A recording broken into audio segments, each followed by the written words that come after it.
श्रीमती वृंदा कारक जी आई हुई हैं, जो कि पूर्व सांसद और भारतीय कम्युनिस्ट पार्टी मार्क्सवादी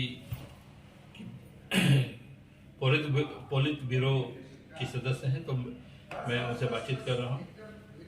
तो सबसे पहले तो ये बताएं कि अभी जो है पूरा जो अभी देश में जो हालात हैं उसको देखते हुए पार्टी जो है भारतीय कम्युनिस्ट पार्टी मार्क्सवादी सीपीएम वो क्या तैयारी करिए, क्या स्थिति है आज? अगर हम देश भर के हालात को देखते हैं तो निश्चित रूप पर फर्स्ट पॉइंट है जो बीजेपी आरएसएस का जो पूरा प्लानिंग है हमारे देश के लिए कि इसका पूरा चरित्र बदला जाए और एक गणतांत्रिक देश को, हमारे गणतंत्र को एक विशेष धर्म के नाम पर राष्ट्र का गठन करे।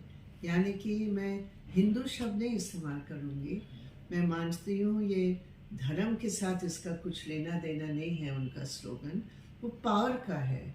तो ये हिंदुत्व का जो राष्ट्र गठन करने का इनका जो पूरा योजना है, सीपीआईएम की समझ में इसकी जो अलग अलग पहलू है और विशेषकर जो विचारधारा का उसका जो एक मुख्य है, उसके खिलाफ हमारे संघर्ष, हमारी लड़ाई हर स्तर पर होने की ज़रूरत है। इसमें जो हम लोग कमी महसूस करते हैं वो ये है कि बाकी जिन दलों के साथ हम लोग चाहते हैं कि एक ब्रॉड यूनिटी बनाकर हम इस खतरे को, पार्टी का खतरा नहीं है ये, बीजेपी या कोई और पार्टी का सिर्फ खतरा नहीं है, ये पूरे देश के सामने जो खतरा है। लेकिन अनफॉर्चुनेटली हकीकत ये है कि अन्य जो दल है विचारधारा के मैदान पर वो कतई लड़ने के लिए तैयार नहीं है, बल्कि उल्टा ये हो रहा है कि उसी धर्म के नाम पर मैदान पर वो खेलने के प्रयास कर रहे हैं। अब अगर हिंदुत्व का आप नरम हिंदुत्व या नरमपंथी धर्म को इस्तेमाल करके आप उसी मैदान पर जाएंगे तो जो एक विकल्प की जरूरत है वो विकल्प बहुत कमजोर होता है। तो इस पे सीपीआईएम की बगैर अगर मगर की हमारी बिल्कुल स्पष्ट समझ है, धर्म और राजनीति को अलग रख के हमें अपने पॉलिटिक्स करने की ज़रूरत है और इसी आधार पर हम बीजेपी आरएसएस की उस एजेंडा को चैलेंज करने के लिए हम मैदान में हैं। तो पहले ये बात है। देखिए, जब 2014 में अभी जब भाजपा सत्ता में आई तो उसके पहले से वामपंथी पार्टियां तो बिखरी हुई थी। मैंने जो एकता जो थी पश्चिम बंगाल में जो एकता दिखती थी वो एकता बिखर गई। लेकिन 2014 में कहीं ना कहीं एक अलार्म था जिसमें एक होने की एका की आवश्यकता थी, लेकिन वामपंथी पार्टियों ने उससे सबक नहीं लिया। क्या आप मानती हैं? नहीं, मैं समझ नहीं पाई। 2000 मतलब कौन बिखर गए थे? जो वामपंथी पार्टियां जो हैं, सीपीआई, सीपीएम, फॉरवर्ड ब्लॉक, जो ये सारी पार्टियां जब पश्चिम बंगाल में एक साथ थी, जगह जगह भी अलग अलग जगह पे भी एक साथ, नहीं अभी भी एक साथ है, लेकिन बिखराव तो है। नहीं बिखराव तो नहीं है। लेफ्ट तो हम लोग अगर चुनावी राजनीति की बात करें तो देखिए लगातार सीपीएम की सीटें लगातार घटती रही। नहीं, वो अलग चीज है, बिखराव नहीं है। सवाल ये है कि लेफ्ट की एक, जहाँ तक मैं समझती हूँ, हो सकता है आपके पास कुछ और खबर हो, लेकिन जहाँ तक मैं समझती हूँ हम लोग लेफ्ट यूनिटी के आधार पर ही ये लड़ाई लड़ रहे हैं। हकीकत ये है कि लेफ्ट की जो पोजीशन है वो पोजीशन जनता के बीच हमारी अभी भी बरकरार है। ये अलग बात है कि आज चुनावी रणनीति में या चुनाव और वोट की रणनीति में इतना बड़ा बदलाव आया है कि हमारे जैसे पार्टीज जो गरीबों के पार्टीज है उससे बड़ा स्ट्रगल हमें करना पड़ रहा है, क्योंकि अब तो पूरा कॉर्पोरेट टेक ओवर हो ही गया है हमारे चुनाव के। लेकिन वो छोड़ दीजिए उस बात को। लेकिन मेरा पॉइंट है कि जब तक हम लोग विचारधारा के मैदान पर एक विकल्प के रूप पर बीजेपी आरएसएस के खिलाफ खड़े नहीं हो सकते हैं, हम लोग ये देश को बचाने की जो लड़ाई है, कल प्रधानमंत्री ने क्या कहा? संसद, उनकी बीजेपी संसदीय बैठक में उन्होंने क्या कहा? उन्होंने कहा मेरा प्रेरणा मेरा विचारधारा है। विचारधारा से क्या मतलब है? आरएसएस का विचारधारा, गोलवॉकर का विचारधारा, सावरकर का विचारधारा। अब हम उसको छोड़कर हम पॉलिटिक्स सोचते हैं कि हमारा कोई विकल्प और इंडिया मंच सब कामयाब हो जाएंगे। ये नहीं होने वाला है। हमें विचारों के आधार पर भी उतना ही संघर्ष करने की जरूरत है। अनफॉर्चुनेटली आज के दिन ये जो पार्टीज हैं जिसको हम साथ लेकर या वो हमारे साथ देकर एक साथ मिलकर चलने की जो हमारी बात है, जो अत्यंत आवश्यक है आज के दिन में, वो उस मैदान पर जो स्ट्रैटेजी लेकर जाना चाहिए वो कहीं ना कहीं कमजोरी है। तो एक सबसे पहले हम लेफ्ट फ्रंट की बात करें तो अब वैचारिक जो जिस विचारधारा अभी पनप के अभी इतना मजबूत हो गई है, कहीं ना कहीं वामपंथी जो विचारधारा थी, इसका मतलब कहीं ना कहीं कमजोर पड़ी है। क्योंकि आज जो है हम विचारों से आम जनता को अपनी तरफ तो हम नहीं खींच पा रहे हैं। नहीं तो ये क्या हुआ? ये तो हिंदुत्व क्या है? वो मंदिर की जो पॉलिटिक्स रही, जो 2 से 80 बने, तो विचार के आधार पर उन्होंने खुलेआम धर्म को हथियार लेकर और बनाकर उन्होंने लोगों की धार्मिक भक्ति का दुरुपयोग करके, शोषण करके उन्होंने पॉलिटिक्स चलाया। ये तो जिन्ना ने किया था जब पाकिस्तान बनी। उन्होंने क्या कहा? मुसलमान खतरे में है, आज हिंदू खतरे में है। ये स्लोगन लेकर हिंदू किससे खतरे में है? जो हिंदू मजदूर है, जिसको न्यूनतम वेतन नहीं दिया जा रहा है, उसका खतरा अडानी है, उसका धर्म हो या ना हो। तो बात यह है कि आज जो शिफ्ट हो रहा है हिंदुस्तान की पॉलिटिक्स में, और दूसरी बात आप समझ लीजिए जहां खतरा मुझे नजर आ रहा है, जैसे हिटलर जब आगे बढ़े तो पूरा जर्मन का जो सबसे बड़े पूंजीपति थे उन्होंने हिटलर का साथ दिया। हिंदुस्तान में जितने बड़े बड़े कॉर्पोरेट घराने हैं, वो सारे कॉर्पोरेट घराने आज मोदी जी और आरएसएस की पॉलिटिक्स के, जब टाटा आरएसएस के हेडक्वार्टर्स में जाकर प्रणाम करते हैं, वो पॉलिटिक्स कौन सा पॉलिटिक्स है? तो ये बड़ा गठबंधन लेकिन जो है। आप बात कह रही हैं, मैं यही बात कर रहा हूँ कि अगर ये मजबूत हुए हैं तो अगर जो वामपंथी जो विचारधारा है जिसके प्रभाव में लोग थे, कहीं ना कहीं प्रभाव तो घटा, तभी नहीं इनका प्रभाव बढ़ा। ये अलार्म मैं फिर से कह रहा हूँ कि 2014 में अलार्म था कि जो बिखराव है उसको समेट कर इसको वैचारिक रूप से एकता को बढ़ाई जाए। वहां कहीं ना कहीं तो वामपंथी पार्टियां कमजोर हुई। नहीं, मैं नहीं मानती हूँ। लेफ्ट यूनिटी 2014 में आप लेफ्ट की बात कर रहे हैं। तो अगर आप कांग्रेस और बाकी पार्टियों की बात कर रहे हैं वो अलग बात है, मैं नहीं कह सकती हूँ।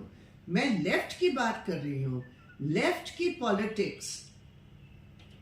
और हमने ही कांग्रेस को उस समय कहा, जो आप कर रहे हो, जो अमेरिका की लाइन पर आप जाकर आप हिंदुस्तान की ये जो धर्मनिरपेक्ष वातावरण है उसको आप तोड़ रहे हो, ये आपकी जिम्मेदारी होगी और जो होने वाला है दिनों में आप उसको संभाल नहीं पाएंगे। और वही हुआ।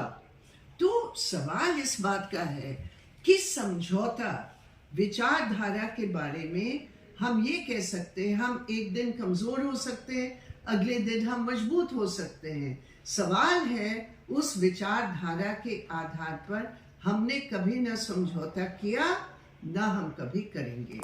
हालांकि आज की जो चुनौतियां हैं वो इस बात को रेखांकित करती है कि हमें सबको लेकर हम कैसे आगे चल सकते हैं, और जिनकी राष्ट्रीय दल के रूप में है, जो उनकी एक बहुत भारी जिम्मेदारी बनती है कि लोगों को एक साथ मिलाकर चलाए। तो अभी अब वामपंथी एकता एक तरफ है, अब बाकी पार्टियों को लेकर जो अभी कोशिश हो रही है, जी तो कहीं ना कहीं इतने लंबे समय से कोशिश हो रही है, वो कोशिश सफल नहीं दिखती है। कहीं बिखराव है, एक नेता चुनने में इतना वक्त लगा कि वो कौन सा नेता मोर्चा है? तो कोई नेता इंडिया, नहीं चुना। इंडिया गठबंधन की बात हो रही थी, तो उसमें नहीं, कोई नेता बहुत का दिनों तो तक चुनाव उसका कोई नहीं। संयोजक जो है, कहीं से लालू जी बोलते थे कि हम नहीं सभी मिल के करेंगे, क्योंकि कहते संयोजक की जरूरत नहीं। फिर नहीं, संयोजक की जरूरत नहीं है, लालू जी सही बोल रहे हैं, संयोजक की कोई जरूरत नहीं है, क्योंकि जितने भी लीडर्स हैं ना, वो सबकी एक अंडरस्टैंडिंग बनी है, और वहाँ लेकिन जो अभी तक तो अंडरस्टैंडिंग नहीं दिख रही है। शॉर्ट कीजिए अच्छा, समय। एक चीज बताइए कि एक तरफ महंगाई है, बेरोजगारी है, लगातार बढ़ रही है, और इस मुद्दे को लेकर निश्चित रूप से जो पूरा विपक्षी कहिए कि उनको इस मुद्दे पे जिस तरह से लड़ाई लड़नी चाहिए, कहीं ना कहीं वो लड़ाई पार्टियां कभी लगता है कि मजबूत हो रही हैं, लगा कि नहीं कुछ मुद्दे, अब फिर लगता है फिर कहीं ना कहीं एक ऐसा मौका होता है, लगता है आप कि क्यों इतने परेशान हो रहे हैं? मैं परेशान नहीं हो रहा हूँ, मैं तो जाना आप तो इतने परेशान और हताश हो रहे हैं। मेरी बात सुनिए, हकीकत ये है कि इस समय एक बहुत खतरनाक शक्ति हिंदुस्तान की सत्ता पर काबिज है, जी जिसके पीछे पूरी कॉर्पोरेट दुनिया है। उसके खिलाफ तमाम पार्टीज हैं, कुछ रीजनल पार्टीज हैं, कुछ ऑल इंडिया पार्टीज हैं, अलग अलग प्रदेश में अलग अलग समीकरण है। तो जो आपको नहीं दिखता है वो है महाराष्ट्र में, बिहार में, तमिलनाडु में ऑलरेडी गठबंधन है। वो गठबंधन के आधार पर ऑलरेडी डिस्कशंस चल रहे हैं, वो सफल होंगे, निश्चित रूप से सफल होंगे। तो ये पूरे साउथ में जो भी वहाँ हालात हैं, उस हालात में बीजेपी नहीं आगे बढ़ेगी। वेस्ट में, महाराष्ट्र में बीजेपी के लिए बड़ी जबरदस्त चुनौती है। रहा ये पूरा जो आपका नॉर्थ इंडियन बेल्ट है, इसमें मुख्यतः उत्तर प्रदेश सबसे बड़ी चुनौती है। अब उत्तर प्रदेश में जो मेन वहाँ दल है समाजवादी पार्टी, उनके साथ किस तरह बातचीत होगी, वो इंडिया गठबंधन में थोड़ी होगा, वो तो उत्तर प्रदेश में बैठ के होगा, और वो निश्चित रूप से होगा। अच्छा, तो इसमें इतने परेशान होकर शॉर्ट ये कीजिए, कहना- लास्ट कीजिए। एक लास्ट एक बात बताइए कि आपने अभी कहा कॉर्पोरेट पूरा जो है सत्ताधारी दल की तरफ है, पूरा मीडिया जो है लगभग वो उस तरफ है, उसको कहीं खरीद लिया गया है।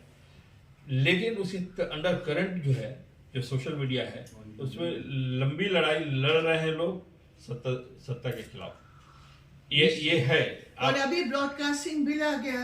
अब वो ब्रॉडकास्टिंग बिल जो आया है, जो लंबी लड़ाई लड़ने वाले हैं, उनको भी जो है ना बाधा डालने के लिए वो पूरी कानूनी तैयारी हो गई है। अभी इलेक्शन कमीशन का चेयरमैन है, उसका अभी चीफ जस्टिस का नाम हटाकर यूनियन मिनिस्टर का नाम दे दिया, ये भी खत्म हो जाएगी।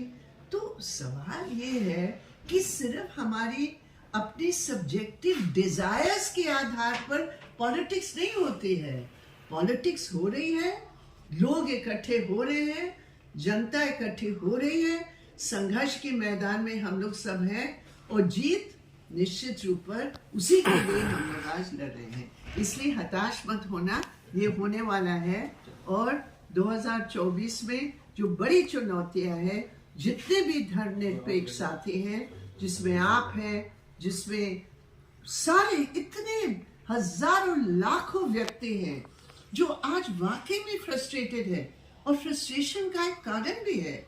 लेकिन मत होइए, क्योंकि हर चीज अचानक नजर नहीं आता है, लेकिन हो रहा है, होगा, और आपकी मदद से और आपके जैसे नेक और एक सही नियत और नैतिकता के आधार पर आपके जैसे जितने भी व्यक्ति हैं, वो सभी उन्हीं सभी का समर्थन से इस चुनौती को हम लोग सफलतापूर्वक मुकाबला करेंगे। ठीक। अभी विजेंद्र कराज जी से बात हो रही थी, उन्होंने कहा कि हताश स्थितियां जो है चुनौतीपूर्ण है, लेकिन हताश होने की जरूरत नहीं है। 2024 में ये पूरा वातावरण जो है, माहौल है, बदलेगा। इस विश्वास के साथ इस बातचीत को यहाँ हम विराम।